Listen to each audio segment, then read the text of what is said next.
À l'heure où la communication par l'image prend de plus en plus de place dans nos habitudes, avec l'omniprésence des écrans géants, plasma et tactiles, ou avec les télévisions interactives, une jeune société belge a choisi de mettre à profit ce nouveau mode de communication et met à la disposition de tous des bornes interactives. Philippe Courteil, Jacques Donjean. Depuis 2002, la société Sion Touch s'est lancée dans la création, le design, l'installation et la maintenance de bornes interactives. Un système qui donne accès à toutes sortes d'informations pour le citoyen, aussi bien dans les espaces publics que les hôpitaux ou encore les grands magasins.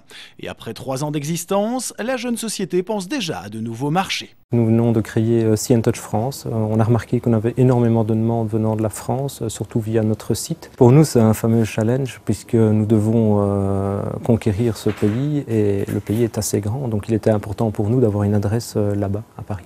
Une petite mais ambitieuse entreprise qui a rapidement séduit son parrain. Pourtant issu d'un milieu très différent, celui-ci a rapidement démontré un grand intérêt pour ces nouvelles technologies. J'aime bien le produit, j'aime bien aussi le caractère innovant de ce produit-là.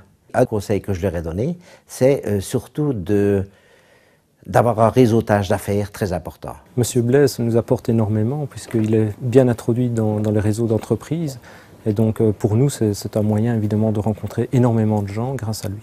Point commun entre ces deux générations, une volonté de toujours aller de l'avant. Aujourd'hui, les administrateurs exposent à leur aïeul leurs nouveaux projets résolument tournés vers l'avenir. On se diversifie puisque maintenant on se lance dans les systèmes de diffusion d'informations sur différents écrans et on envoie cette information depuis un poste central. On va même jusqu'à des systèmes beaucoup plus grands, des systèmes à LED, vraiment des murs vidéo, là aussi qui peuvent être gérés depuis un poste central. Un projet ambitieux qui pourrait révolutionner les méthodes de communication publicitaire et autres. Assister à la naissance de ce nouveau bébé plein de promesses ravive de beaux souvenirs chez le parrain de l'entreprise. C'est très gai de revivre cela parce que c'est toujours bon de refaire un petit peu un historique de sa vie.